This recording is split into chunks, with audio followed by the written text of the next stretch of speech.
Good evening, America. You're listening to Defenders Live. I'm Steven. Man, that rants Vizzo. That is such a great show. You guys can call into him. Hopefully, I'll have a phone line eventually, and we'll be able to get you guys to call into me as well. It'd be pretty nice. I'd love to be able to hear from you guys all the time instead of just reading your quotes back and forth. It is a wonderful day. Long day. Long, drawn-out day. It's pretty terrible, actually. I can't say it's a wonderful day because it's been slow. So super slow. Even with all the jokes and the comedy and everything like that.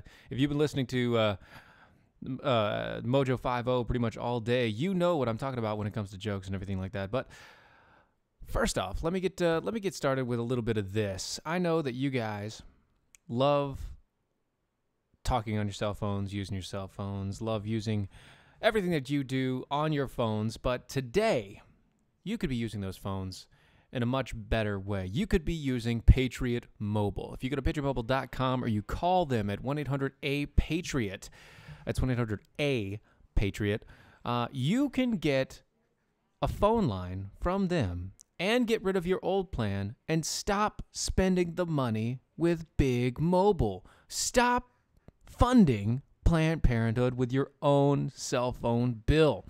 You see, Patriot Mobile, what they've done is they've set up an entire system where you can go, you can set up your phone lines, you can either turn in your own old phone or you can use your old phone. Not a problem. Keep your number. All of that. They pay $500 per line, $1,500 per account credits, and a little bit of the money that they make goes to a charity of your choice. You can stop and defund Planned Parenthood today just by switching to Patriot Mobile. That's 1-800-272-8746 or patriotmobile.com. Let them know that you found it on Mojo 50. Yes, you are listening to Mojo 50, and this is Defenders Live. Rocky, why are you dragging your knuckles so slowly? That is terrible. That is bad for you and your health. Not a good idea. Hey, Roz, glad to see you. Nicole, lovely, lovely, lovely. Man, there's so many people going on. So, let's get to some of the headlines of the day. So, I wanted to point this out because this is something that really bothered me. I have two stories. Both of them lead to the same page, but... Oh, wait, Rocky, what are you talking about? Lol, I'm indoctrinating by Mojo. I'm playing a game where I'm making a garden of maize. What are you doing, Rocky? I can't read all that mess right now. Jiminy Cricket. Okay. All right. Anyway, so I have two stories, and here's the title of both of them, and they're both from the Washington Post. And I can only actually find the link for one of them now because the other link leads to this. First one, Trump waffles on declaring national emergency to build wall. Presses Democrats. Second one, Trump backs off national emergency to build border wall as a shutdown is set to become longest ever. And here's why they backed off. You know, they understand that the people that are reading it and hearing Trump, especially on the quote that they're using, know that they're full of crap. I want you to take a listen to this. Take a listen. One of the big problems we have is our border, our southern border, and we're going to take care of it. Now, the easy solution is for me to call a national emergency. I could do that very quickly. I have the absolute right to do it, but I'm not going to do it so fast because this is something Congress should do, and we're waiting for the Democrats to vote. They should come back and vote. A lot of things are working out well, but the southern border is something that should be easy. So what we're not looking to do right now is national emergency. What we want to do, we have the absolute right to do it. Well, 24 hours ago, you were saying you were probably going to declare a national emergency. No, I said I could do it, but well, I'll tell you what. It's the easy way out, but Congress should do this. This is too simple. It's too basic. And Congress should do this. If they can't do it, if at some point they just can't do it, this is a 15-minute meeting. If they can't do it, I will declare a national emergency. I have the absolute right to do it. It says as clear as you can. Now, what will happen? I'll be sued. It'll be brought to the Ninth Circuit. Yep. And maybe even though the wording is unambiguous, just like with the travel ban, it'll be appealed to the Ninth Circuit, and we'll probably lose there too, and then hopefully we'll win in the Supreme Court. So here's the thing. I agree. Rocky, I agree with you. I agree with you. I have to step away from Matt on this one. I agree with you, Rocky. It is not in his power to do this. And while we have seen many presidents take more power than what they have just to do whatever the heck they want, Mr. I've got a phone and I've got a pen, we've seen what that kind of understanding does. And I really think he's just using this as a whip. I gotta say, I think Trump is using that talking point, the whole, national emergency thing. We're gonna use national emergency, and he's trying to use that as a whip to get the Democrats into place. But what he doesn't understand is that exactly what he just said will happen. He will spend the rest of his presidency burning up cash in the court systems. That's it. That is all. That is all that will happen. The wall will never happen. He will spend all that time in the courts.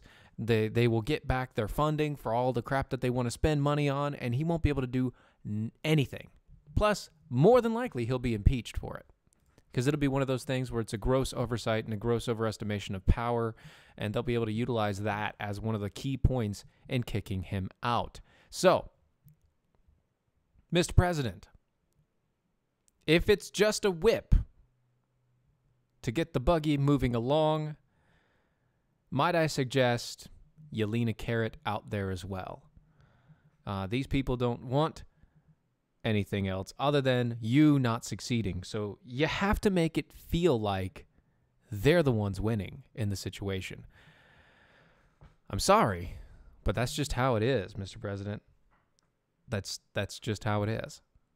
Anyway, so there are so many things going on in the world today. Speaking of, knuckle dragging, long days, hard times, the Supreme Court may be working in your favor. And by that, I mean they may be changing the way that you can buy wine. Because up until this point, most of the states have a ban on being able to buy alcohol from like an online vendor and things like that from out of state. You can't buy alcohol out of state. You can't buy wine out of state. Yeah, that deserves a bell. Good job, Rocky. So the justice will hear oral arguments in a contentious case involving whether consumers can order from out-of-state wine shops. The Pour in Tennessee, a wine and spirits retailer association versus Blair. The court will consider whether the states can prohibit wine shops from shipping to consumers in another state. To me, it seems like a no-brainer. Yeah, you can ship to another state, duh. But we have a problem. There are different municipalities, there are different states, different cities that do not allow out-of-state shipments of things like alcohol. In fact, they will take them straight out. They will take them. That's right, Rocky. Business is business, and that is the deal. But apparently, this has made its way all the way to the Supreme Court for us to see deliberated throughout. Hopefully, the Supreme Court changes the law, and for people like Wink, which by the way is a wine company, we should look into that, guys. I don't know if Tom's listening, but Tom, look into Wink. It's an app. It's an app and a website that you can buy wine. They do your flavor preferences and everything right there on the spot, and they deliver it within like a day. It is amazing. You got to try it out, guys. Wink. WINC. It's good times. We need to get them as a sponsor. That would be good. Tom, catch up, man. Catch up, buddy. I'm throwing one out there. Wink. All right. Anyway. So here's one from south of the border, and by that I mean Argentina. 8 officers from an Argentinian police force were sacked after they alleged that thousands of pounds of marijuana had been eaten by the mice. The drugs were reportedly missing from the storage building owned by the police in Pilar, which lies around 80 kilometers from Buenos Aires, the capital of Argentina. When are we making Mojo wine? Mojo wine? We got Mojo rice. Well, you know, the funny thing is Mojo wine and Mojo rice, they're very, very different things. Although, if you go to mojowildrice.com, I think it's mojowildrice.com, yeah, you can get wine jellies. And I hear they're very good. Also, some whipped honeys, which Chris Cruz really enjoyed. Hey, Carol, good to see you. Love the fact that you're from Iowa and listening in. Anyway, okay. So we got, it's not uncommon for mice to have consumed the entire weed. Sorry, hold on. It is not uncommon for mice to have consumed that entire weed because mice have actually been the culprits quite a few times. Sure. But the investigative team from forensics went through all the evidence and concluded that there was nothing to prove that mice were the thieves in this situation. After having been stored there for a couple of years, the building was inspected, and that's when they found out that the marijuana was missing. Details from around 13,000 pounds of marijuana had been entered into the filing system, and they only discovered 12,000 pounds. So, you know, over 1,000 pounds of weed was missing from Argentinian police stations. It's not a big deal. I mean, it's just 1/13. It's 1/13. What is that really? I mean, it's not even 10%. Come on. I mean, it's not like anybody's going to visit, right? It's just so there. It didn't skip the notice of the investigations team that the ex-police commissioner, Javier Specia, hadn't signed or recognized the stored marijuana at the time of his resignation. Then, the then commission, Emilio Portero, yeah, I said that like a native, who replaced Specia, took note of the disappearance and informed the appropriate departments, and so that they could investigate the matter. Because apparently it is a matter of fact that there is a lot of marijuana that is missing, and they want to find it. After the investigation was done, obviously the police, in the area, they decided that they were going to, we're just going to blame the mice, and then they were all fired. Give me a B on Spanish, Rocky? Yay! I got a B. That's awesome.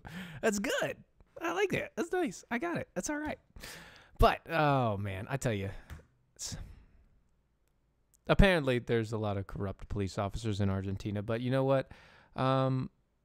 That's not who we're supporting here. But you know who you can support? You can support the local police officers in your area, and you can show them that you support them by going to Charity Magnets. If you go to charitymagnets.com, you can find some of the best designed and most beautiful pieces of work. They're high quality. They're products that are made for law enforcement and their enthusiasts. Their community includes law enforcement professionals, their families, first responders, corrections officers, members of the military, and private citizens dedicated to honor, integrity, and helping others in times of need. Plus, everything that you buy had a small donation gets made to Cops for Kids with Cancer. It's an organization that's given over $2.5 million in donations. If you go to charitymagnets.com, you use the promo code MOJO, M-O-J-O, you get $5 off on the purchase. That's charitymagnets.com. Use the promo code MOJO and get $5 off. Your fingers can't keep up? For what? What are you talking about? Oh, there's too many comments. That's probably what you're talking about, Nicole.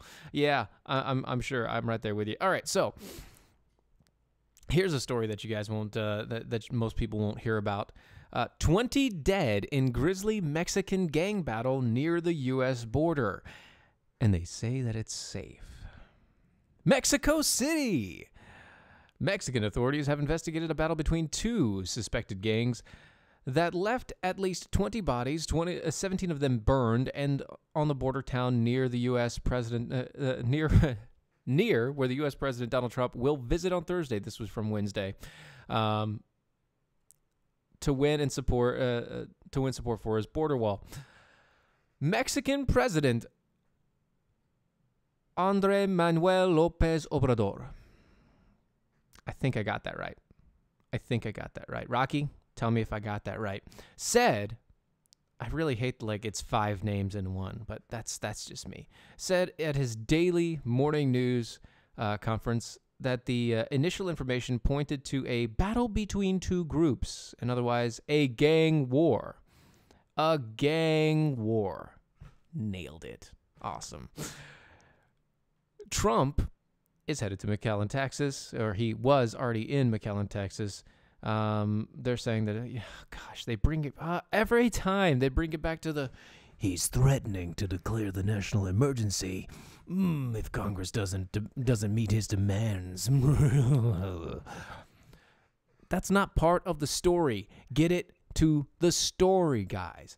A Mexican security official said that authorities discovered 20 bodies on Wednesday, 17 of them burned outside of the Ciudad Miguel Alemán, which is about 56 miles from McAllen across the Rio Grande. 5 burned vehicles were also found nearby, the security officials said. A separate state security official said that on Thursday that 21 bodies had been found in the state, or at that site. Excuse me, my eyes went cross-eyed for a second. I am not going to try and say the name of this group, this rival gang, because I can't. But they have become one of the most violent, the state. I can't say the state's name, but they have become one of the most violent states in Mexico, convulsed by gang fights to control drug trafficking, extortion, rackets, and exploitations of migrants. Apparently, the area right outside... Oh, yeah, there you go. There it is. I can order your Mexican any night of the week. I can do it. I got this down tonight. Apparently, any border town is pretty much going to be a war zone. And it's going to stay a war zone mainly because, I don't know, maybe because there's a bunch of gangs and rivals and people that want to kill each other right there on the border. And it's terrible. It's horrible. It's no good, very bad things. But at the same point in time, it can't be helped. Those are the people that are across the border. Except for the one word in one town. Yeah, I can't say it. I wanted to say it, but I don't want to try it because I know I'm going to ruin it, and I'd rather not try it and just be there. Oh, and by the way, before we go to break, I just want to let you guys know. So, you remember that 10-year-old drag kid? That 10-year-old drag kid? That one that everybody was all freaked out about? On Monday, this one is a Canadian 10-year-old boy, Nemus Quinn Melican Golden, was featured in a troubling Huck magazine piece highlighting the life of a so-called child drag queen, young Nemus, whose drag name is Queen Lactasia. God. Was shot by a photographer, Jonathan Frederick Turnton, for the spread. And by spread, it really means spread here, guys. In one of the shots that did not make the magazine, Nemus, in a full drag makeup and black dress and posing in photographs of Season 7 winner of the RuPaul's Drag Queen. In the shocking photos, Violet is wearing nothing but a pair of heels and a small piece of fabric covering his genitals. A screenshot is in the thing.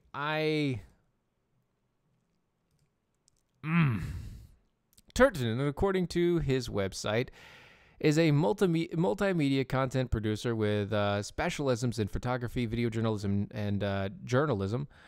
He claims that the shot for mainstream outlets and businesses like BBC, Adidas, Dazed and Confused magazine, and Discovery Channel in the jarring Huck magazine piece, which ironically bashes Daily Wire, which bashes Daily Wire's Ben Shapiro, which is kind of funny. It says things like, and I quote, "Drag is an adult arena." Sorry, hold on. Yeah, drag is an adult arena. That's where people question our judgment. So we have to censor things. We know there are adult aspects of drag that he's not allowed to apply to his shows. We would never try to overtly sexualize our child, but if he wears something that makes him feel beautiful, what right do I have to stop him wearing that dress? Because it might cause people to think that they shouldn't be think things that they shouldn't be thinking. It's a circular problem. No, it's not a circular problem. If my daughter went out of this house dressed in a way that could potentially set off a pedophile or set off another person, I'm not going to allow her to go outside like that. I don't care. This is your boy, okay? This is your child. I don't believe that you are doing the right thing. I believe that it is child abuse for you to be doing such a thing to your boy. But I can't tell you what to do as a parent. What I can tell you is that, yeah, you have a choice. You have a choice as a parent. You have a choice to tell that kid to put something on until they leave your house, until they are 18 years of age and they are outside of your house, out of your roof. Actually, if you listen to Obamacare, until they're the age of 26, they cannot live outside of your house and out from underneath your rules because you have to pay for their health care until that time. So, until you are the age of 26, living on your own with kids of your own and a family of your own, you will not come out of this house in a way that I say is provocative. Too bad. That's it. I'm sorry. You're not being a proper parent at this point. Giving in to some frugal notion, some idealistic idea that you're just, oh, I just gotta let him be a free butterfly and float on by. And you know, he can stand next to males that are dressed in dresses and sometimes in high heels and with on full makeup and have their genitals hanging out and just covered up with a piece of cloth. Yeah, he can pose next to them. That's fine. No, it's not fine. You're putting your child in a situation that is putting them at risk. Not only will it be risky overall for their mental health, but it's going to be risky for their physical well-being. These people will grow up confused. Not only will they be confused, but they will think that the best way that they can get attention is sexually. Because they will have gone into the stereotype that the only type of interaction between people is a sexual interaction. That's what you're forcing on these kids by telling them, oh no, go do that photo shoot with that big gay man. Oh no, go do that photo shoot with that big gay drag queen. Go ahead, go do it. It's no big deal. You're just fine. It's fine. It's no big deal. Yeah, it's fine. What are you doing? How can a person have CPS called on them because their 8-year-old child or their 10-year-old child wants to go and work at their neighbor's house, but CPS doesn't get called on people like this? Answer me that, folks. The music right there means that we will be right back after this commercial break.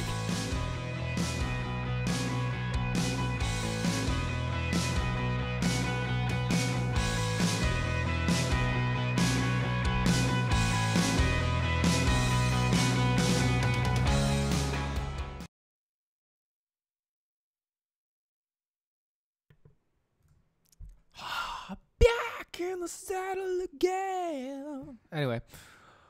Oh, gosh. 36 and your mom still rules your life when you have a mister and a kid of your own and a dog and your own mortgage. Yeah, I know. Luckily, I don't have that issue, thankfully. I am so thankful I don't have that issue. But that's what you call boundaries. There's a book, Rocky. It's called Boundaries. You'd love it. Also, Matt, book called Boundaries. It's great. It's a wonderful thing. It's how to set up boundaries between you and the people you love to make sure that they don't try to control your life. Actually, that's the funny thing, Rocky. I don't have beer. I only drink whiskey. And I had a shot with my wife before I started the show, so. Your mom doesn't know the meaning of the word. Well, I understand that. Doesn't that happen to do with, family culture that you kind of bear there? Family culture? I'm not saying anything, but I'm saying. Not saying, just saying. You know what I'm saying? Not saying, but saying.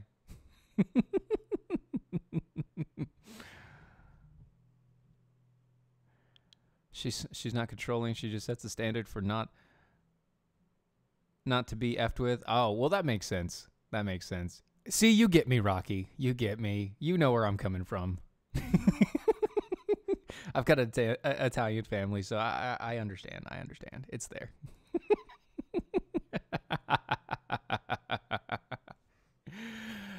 Oh, gosh. Yeah. Spanish mom is a helicopter mom on steroids and happens to be able to throw a flip-flop 90 miles an hour.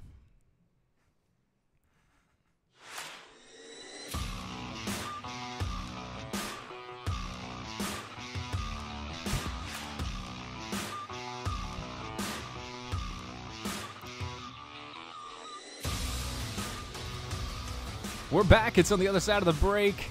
And I'll tell you what, if you aren't with us on the Facebook page, talking to the conversations there, or you aren't on the MeWe and actually talking about the show because you guys are just so lame over on the Mojo 50 radio, jackholes, where are you? What are you doing on the Mojo 50? You're not listening to the show, so that's fine. Whatever. No big deal. I don't care. Give me attention. I'm just joking. The aim of those moms. Yeah, the aim of those moms. Yes. If you just caught it, we were at the break, and we were talking about helicopter moms and Spanish moms and Italian moms, and, basically whatever they have in their hand will find your head or your tail if you try to get in the way of what they're doing. So, anyway, back to the stories at hand. If you guys have been listening to Mojo all day, you will have heard this story because Jeremy stole it from me. That bum stole it from me. Requests to bring in child brides have been okayed legal under U.S. laws. This is from the Associated Press, originally, now on ABC News. Thousands of requests by men to bring in child and adolescent brides to live in the United States were approved over the past decade, according to the government's data obtained by the Associated Press. In one case, a 49-year-old man applied for admissions for a 15-year-old girl. The approvals are legal. The Immigration and Nationality Act does not set minimum age requirements for the person making a request for the person's for spouse or fiance, but by contract, to bring in a parent from overseas, the petitioner has to be at least 21 years of age. And in weighing petitions, the U.S. Citizens and Immigration Services goes by whether the marriage is legal in the spouse or fiance's home country or whether the marriage would be legal in a state where the petitioner lives. So they don't go by U.S. law in some cases. Some cases they go by international law. They go by international law to decide whether or not it's okay for a child to be married off to an old man. The data raises questions about whether the immigration system may be enabling forced marriages, marriages that have, one parent forcing a marriage onto an older man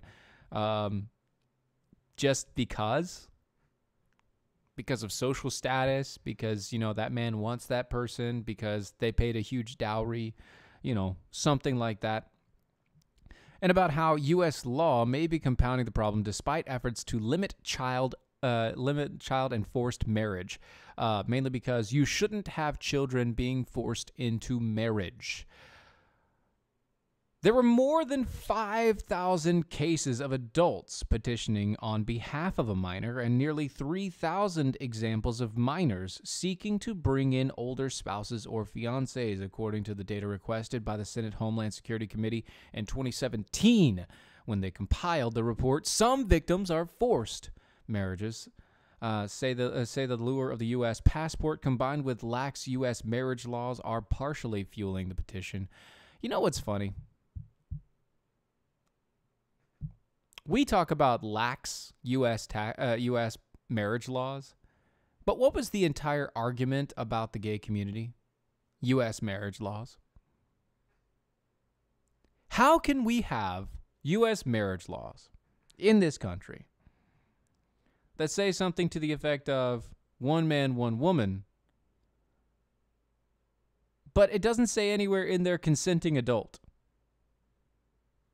Instead, it just says one man, one woman, whatever. No big deal.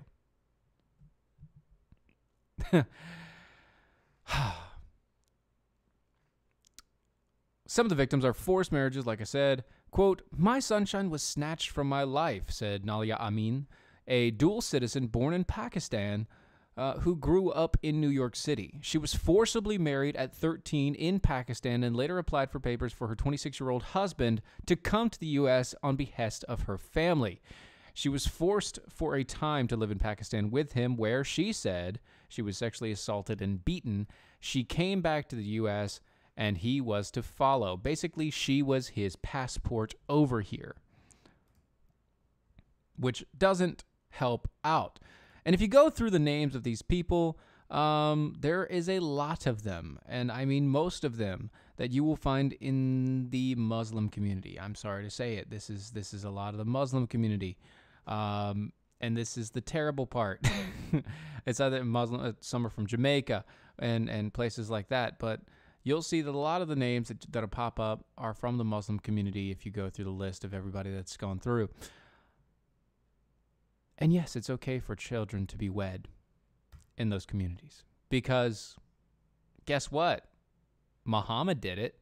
So if Muhammad did it, took a 9-year-old or a 7-year-old, was she 7 or 9? Took a 9-year-old or whatever and waited until she was 13 to have sex with her because he wanted to make sure that she wasn't still a child when he touched her for the first time. No, that is wrong. You pedophilic sociopath. It is wrong.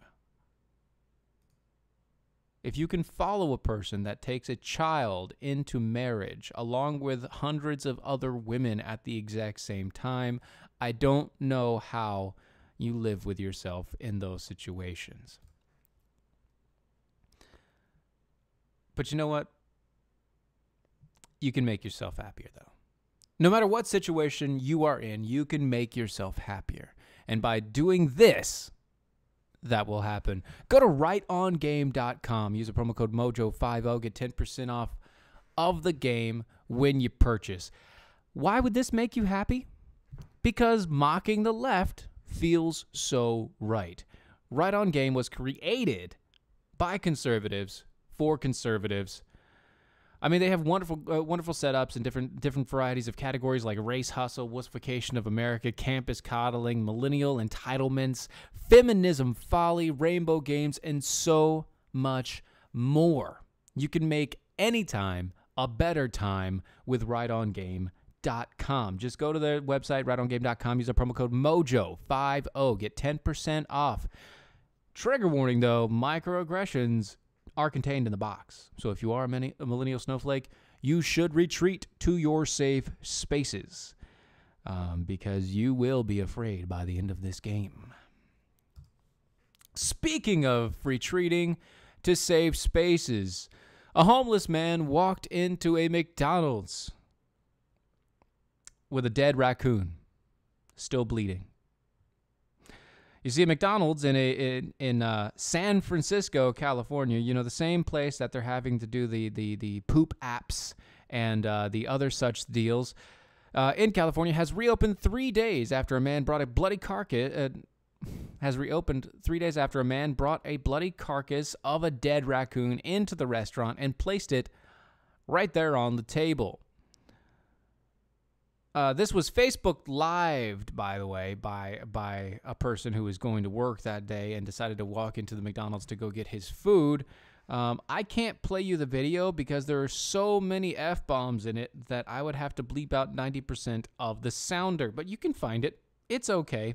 So San Francisco, the hazardous situation unfolded just before 7 a.m. Sunday when an unidentified man was caught on Facebook Live sitting alongside a dead raccoon, still bleeding, at the Potrero Avenue and 16th Avenue restaurant in San Francisco. According to the NBC Bay Area reporter Sam Brock, the San Francisco Department of Health gave the all clear for the chain to open back its doors after the incident. Quotes like, "This MFer put a raccoon on the table." That was from the Facebook Live. The video appeared to show an older man with white hair sitting next to the raccoon. An employee pointed toward the man, who then left the table, abandoning the dead raccoon, and walked around the store, seemingly just talking to people. I'm guessing he was trying to beg for food money. Maybe he was trying to barter. I hear that coon skin back in the day was very valuable. Quote, "Wow, this MF just bring a dead raccoon into the McDonald's." I heard it today, and that's exactly how he sounded. "Only in San Francisco. Only in San Francisco." San Francisco police officers responded to the scene and engaged with the man. The department told Fox News on Wednesday that the man who allegedly brought the raccoon into the McDonald's didn't meet the criteria to be taken into custody for mental health detention and was released on the scene. Basically, he's just a homeless guy. Don't worry about him. He's just kind of a vagrant. No big deal. Don't worry. It's okay. Yeah, Big Macs meets Big Racks. It's good times. Oh, yeah. Ooh, get some swirl of squirrel going on over there. Rocky Road raccoon ice cream. That'd be good. It'd be good times. Man, it's so bothersome. So bothersome to think about this. I mean, these people they're homeless on the street. Most of them are drug addicted. Most of them are crazy, mainly because they've been on the street for so long, deprived of food and starved and horrible, horrible things.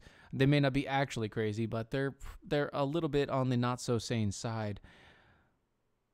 Don't hurt the vagrant's feelings. Surprised it didn't have a syringe in it. Well, see, the thing is, more than likely, it was probably hit by a car. And like I said, he was probably, most likely, trying to, he was trying to barter. I'm sure he was trying to barter. The McCoon is the best, is the new latest menu item. I mean, it has to be better than the McRib. I mean, the McCoon has to be better than the McRib. I'm just saying. Oh, that's a sick burn. Anyway, let me ask you a question. When was the last time that you decided that you were going to buy a firearm? Was it last week? Was it 2 weeks ago? Have you already gone to traguns.com? Have you gone to Tar River today? If not, you should go. You want to know why? It's crazy. These guys have some of the cheapest guns out there. They've got a Savage Arms Model 11 308 Winchester bolt-action rifle with a Vortex Viper HS optics. Normally $1,600, now at $915. Dude, they've got a Sig Bravo 5.56 or 7.62. Only $705. It's normally $1,200. These guys are just out of their freaking minds. They've got a Stars and Stripes PTR Industry 601 MP5. SB2 brace with a Franklin Armory trigger, only $28.99, down from $31.30. I mean, come on. These are amazing prices. A Sig Sauer P938 Legion Series 9mm pistol, right on the money. I tell you what, these guys have the best weapons out there. If you can't find it on their website, all you got to do is ask. I'm pretty sure they'll be able to find something for you. They have the best service, the best prices around. Plus, It's veteran-owned and run and operated. These guys know exactly what they're doing. It's the online website is the most interactive 3D situation that you will find. It has a great zoom-in quality going in there. You can see so close with their HD cameras that you can see just the ripple of the grip. If they put a fingerprint on there, you can see the smudge of the oil on their finger. They've modernized the online firearms market for today's generation. Go to traguns.com, traguns.com. By the way, new things coming up. Customers can now pay by payments. If you use traguns.com, you can choose a separate way to pay if you're not using a credit card, as long as you send in the money within 7 days of the send in some of the money within 7 days of the first purchase. This allows you to, it's kind of like layaway, I guess. It's kind of coming soon. Is going to be layaway. So layaway and consignment options are going to be on track, coming live right before the SHOT Show, come January 21st. So this is what's going to happen. You're not only going to be able to buy it straight out, but if you can't afford it today, but you can put something down by January 21st, you'll be able to put something down, hold it out, and just pay it off until you can get it. And once you fully pay it off, you'll get it right then, right there. Within a few days, shipped to your nearest dealer, your federally licensed firearms dealer, and they will be able to take care of you from there. All the fee, most of the fees are already paid. Shipping fees are already paid. Brokerage fees are already paid. No additional fees when you pick up or anything like that. Weekly specials all the time. Go check them out, traguns.com. I went through all of that because I wanted to make sure that I got all of that out of the way before I talked about the one, the only Alexandria Ocasio-Cortez. You see, if you're listening to Politico or you're reading Politico today, they have a wonderful piece out there. It's called Exasperated Democrats Try to Rein in Ocasio-Cortez. The efforts in part are part carrot and part stick. But it's far from clear that the anti-establishment political novice can be made to play ball. That's right, ladies and gentlemen, we're going to play ball. Miss Ocasio-Cortez is up to bat and swing and a miss, strike one. Alexandria Ocasio-Cortez is already making enemies in the House Democrat caucus, and some of its members are mounting an operation to bring an anti-establishment Democrat socialist with 2.2 million followers on Twitter, which doesn't really matter, but apparently that means you're Twitter famous. They're trying to bring her into the fold. The effort, described by nearly 20 lawmakers and aides as part carrot and part stick. Some lawmakers with ties to Ocasio-Cortez are hoping to coax her into using her star power to unite the Democrats and turn her fire on the Republicans. Others simultaneously warn Ms. Ocasio-Cortez is destined for a lonely, ineffectual career in Congress if she continues to treat her own party as the enemy. Quote, I'm sure Ms. Cortez means well, but there's almost an outstanding rule. Don't attack your own people. That was Representative Emmanuel Cleaver from Missouri. We just don't need snipping in our Democrat caucus. What is snipping? Sniping? Sniping. It's sniping. It's not snipping. It's sniping. There's only one P. Sniping in our Democrat caucus. Don't snipe. No sniper. Snipers, no snipey. Miss Ocasio-Cortez. Dora. All right. Incumbent Democrats are the most annoyed by her threats to take back the primary opponents against members of their rank she deemed too moderate. But their frustration goes beyond that. Democrat leaders are upset that she's rallied against her new set of House rules on Twitter the first week of her setup in Congress. You see, rank and file are pissed off that there's a grassroots movement to try to win her to a top committee post they feel she doesn't deserve. You mean Alexandria Ocasio-Cortez is reaching beyond her means in the political parties? No. Guys, don't forget. You need to release the Ocasio-Cortez. Release the beast. Quote, she needs to decide. Does she want to be an effective legislator or continue to be a Twitter star?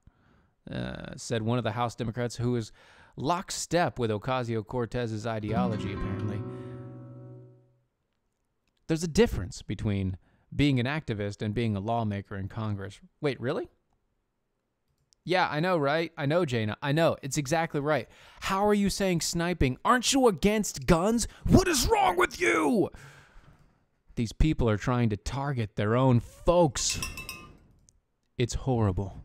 We need to lock them up right now. There needs to be an investigation over this word verbiage usage.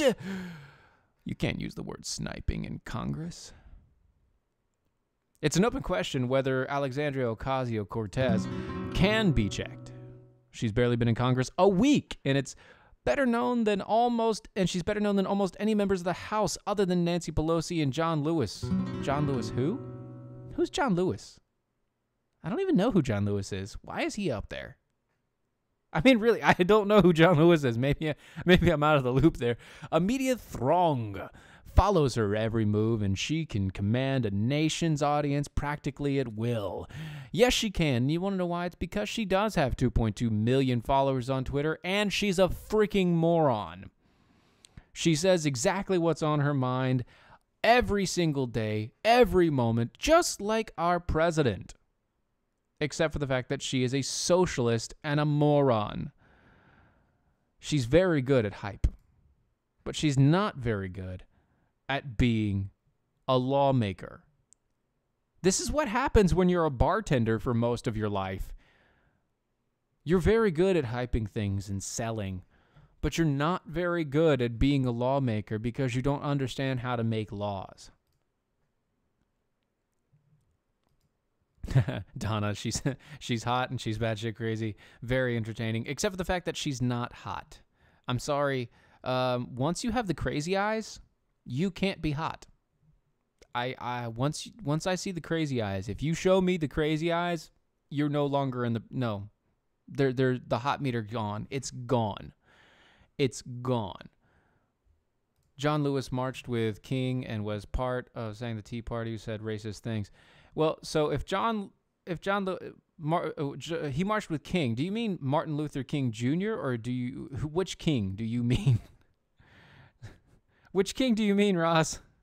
That's there's a lot of kings out there. Anyway, and another story from Ocasio-Cortez. She's been slammed for her hypocrisy after her campaign fined for not providing worker compensation coverage. So John Lewis was a man who walked with Martin Luther King Jr. That means he is old beyond belief now, and he needs to go ahead and step down. No offense, but you're not part of the movement anymore. You need to step down, bro. Let younger blood get in there. I never knew who you were, so that should tell you something. The campaign of rookie U.S. Representative Alexandria Ocasio-Cortez in New York has been fined by the state for not providing workers' compensation coverage for a month. You're not the only one, Brad? Yeah, you're not the only one, Brad. I know, but that's okay. That's okay. She's not. She doesn't look that good, and no, she's not. She doesn't look good. She doesn't look good, Brad. She does not look good. She has the crazy eyes. When you have the crazy eyes, she does not look good. And she always has the crazy eyes. So I'm sorry. The crazy eyes are there. It's it. She has crazy eyes. She does not look good. If you have the crazy eyes, you can't look hot because the crazy eyes take away all hotness. That's just it. All right? It's it. It's no more. It is done. Finito. Not there. No, Brad. No. Just don't marry her. No, you can't just not marry her, Brad. You can't date her. You can't let her into Congress. You can't let her touch anything that's hot. You can't let her go outside of her house because she has the crazy eyes.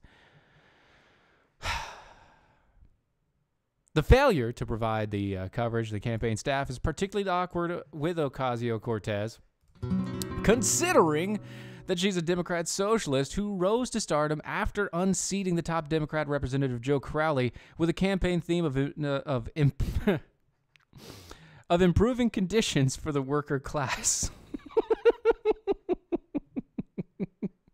Quote, the employer did not have the required workers' compensation coverage for March 31st, 2018 to April 30th, 2018, and was issued a final penalty of $1,500, which was paid. So wait a second. She only had a $1,500 penalty, and she didn't pay anybody for an entire month? She didn't pay people for an entire month, and she only gets fined $1,500? Yet somebody... Somebody puts a little bit too much into a campaign and suddenly they're put into jail for 2 years? Come on. Quote, the coverage is vital to ensure the workers and protections for the on-the-job injuries, she said. Yeah, exactly, Rocky. Just here's your $20. Go buy yourself something downtown. Republicans jumped in the revelations, telling the newspaper that the episode reveals hypocrisy at its finest by Ocasio-Cortez, the so-called champion of the workers, when given her own responsibilities, is not following the law. It's unbelievable.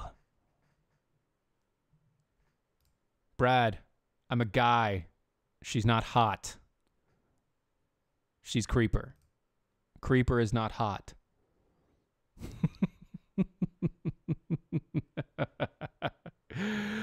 This isn't the first time the Congresswoman's pro-working class credentials have been called into question. You see, she remains under the scrutiny, avoiding answering questions of any kind that following through with her own advice to fellow lawmakers of, quote, have some integrity and forego the paychecks of your partial government shutdown, because she isn't foregoing her paycheck. She is making sure that she is getting paid so that she can pay for that very nice new place in Washington, D.C., because, you know, she's new and she didn't have any money. Even though she had money, she didn't have anything that she could do, even though she had stuff that she could do. Quote, the restaurant I used to work at is closing its doors. This is Ocasio-Cortez lamenting. And she was also mocked about her lamentations of the shutting of a coffee shop in New York, even though it closed its doors thanks to the wage hikes of the state and the policies that took place. You see, the store was closing because basically they could not pay their workers enough, and the price of living, the cost of living and keeping the shop in place was too high. In other words, the rent was too damn high, party.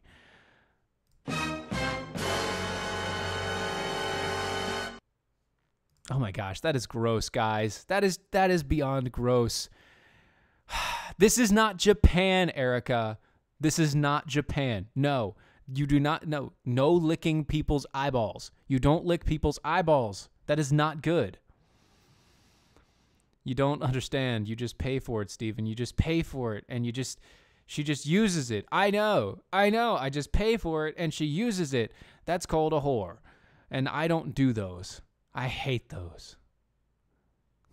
I don't touch them with a 39.5-foot pole. It's not cool. It's not the right way to do this. I mean, one way or another, people are going to get paid. She's selling ideas that she's this great, wonderful lawmaker, even though her best understanding of law is, how to make a gin and tonic. But at the same point in time, what are you doing? How did this person get into Congress? I know that she is some of the best. Yeah, here you go. She is some of the best comedy that we've had in Congress in the longest time. But how did she get there? Oh, that's right. She was the only minority present in the voting rolls. That's how she gets there. Anyway, folks, this has been Defenders Live on Mojo 50 Radio. Check us out once again. It's 9 p.m. Mondays through Friday. Check out everybody else that are on the shows.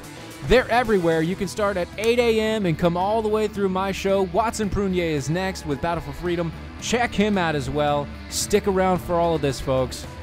We'll be back next Monday. Later.